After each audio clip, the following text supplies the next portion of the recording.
Pasok natin yung chart ha. Let's take a look at the chart of Bitcoin, mga titos at titas.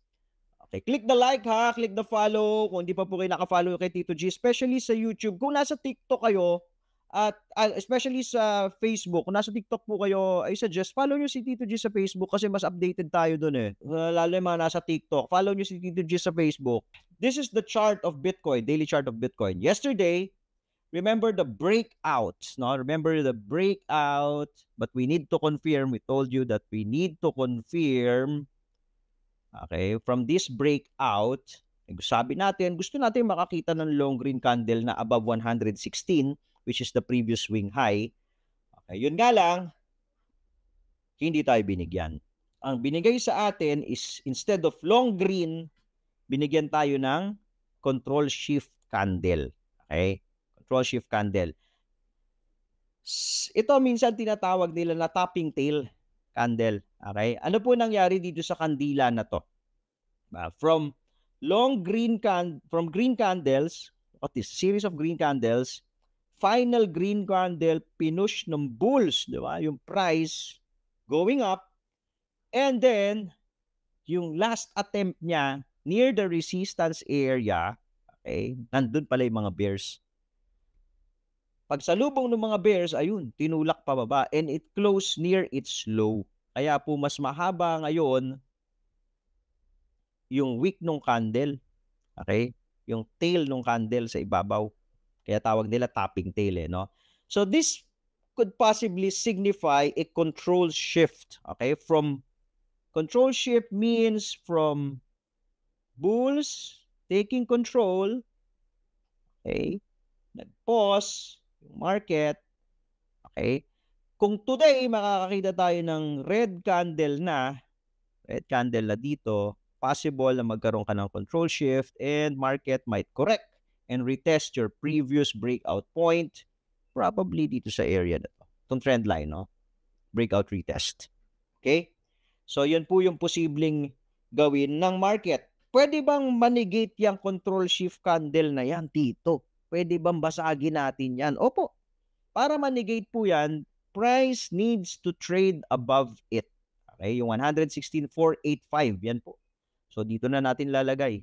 So, kailangan mag-trade above that control shift candle. Once ginawa ni Bito yan, ando na. Makikita mo yung strength yan. Hahatawin yan. Diba? Magkakahatawan dyan once na ginawa ni Bito yan. Until that happens, okay, you'll probably see Bitcoin sideways with downward bias movement hanggat hindi binabasag yung dulo ng control shift candle. Ngayon, mga tipay traders, listen. Okay?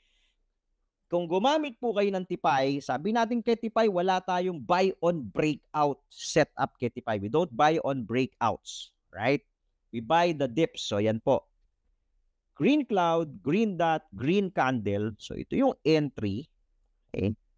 So, ngayon, meron na po tayong, so you're running profits, di ba? Meron na tayong red dot. Pero green candle pa yan. Okay? Ito po is telling us na, okay, it's either you TP when happy na. Okay, TP when happy ka na ba?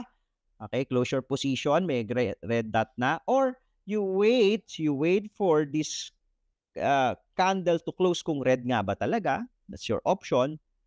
Or another option, kung green man magko-close yan, kung ibe-break yan ng another red candle, probably, halimbawa lang, na yan na po yung bottom. Yan na po yung bottom, for example, nitong candle na to. Pag nag-trade below that, you close your position. Diba? That's your trailing stop candle na. Yung trailing stop. Probably, no? Ito na, magsisimula ka na mag-trailing stop. So, you have to secure your profit. Huwag mo nang pabayaan bumalik ka sa break-even or huwag mo nang pabayaan na umabot ka pa sa loss. Diba? Ito yung entry mo lang, oh. Diba? 108.5. Diba? Kahit saan ka na mag-TP dyan, panalo ka na eh. Huwag mo nang pabayaan na bumalik ka pa into a loss. Huli. Alright? Follow for more Tito Moves. Okay, diretso tayo kay Goldie. Eto na si Goldie, si Foreman. Teka muna, tipi ko na kaya. Meron akong isang entry kay Gold. Okay, diretso muna tayo ha, kay Goldie. Si Goldie Pai, on a bigger picture, look at this. Okay, this is the daily time frame ha. On a bigger picture, sa daily, I'm looking at 3,890 as a support, which is the top of the cloud. Okay, yung tip ng cloud, there's a probability na tatalbog yan dyan. But it doesn't mean na pagtalbog dyan, magre-reverse na tayo. We don't know. Okay? Sa 4-hour, look at this. Okay, nandun na tayo sa halos bottom, no? Bottom nung cloud naman. So, pag ito, this one will also act as your support. Kaya pag tinagos, papunta ka dun sa 1-hour cloud.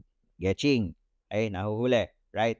Ngayon, si Goldie, sa lower time frame, sa 1 hour, ito yung ating bigger time frame na ginagamit for our BTD and SOR setup. Kung makikita niyo, bumasag tayo dun sa box, di ba? Bumasag po tayo dun sa box and we are attempting to go inside the box. But since red cloud na po yan, okay, sa 1 hour, sa 5 minute, red cloud na rin yan, we are looking for SOR or sell on rally setup. Okay, yan po yung kabaliktaran nung buy the dip. Okay, at ano po yung example niyan? So you're looking, alam mo na red cloud ka, so you're looking for red dot and red candle. Red dot, red candle. Ito isang setup na to, nasakyan to ni Tito Winma kanina aga-aga eh. Ito yung sabi natin, di ba? Ang aga naman ni Foreman. Di ba? So ito another setup. This one is another setup. So secured profit na tayo dito. Ganun lang po. Mag-aabang ka na lang ulit. Nahuli. So, malinaw yan kasi TIPI is a trend following system. So, since ang major time frame na tinitignan natin is 1 hour, red cloud, so alam natin na we're gonna look for short.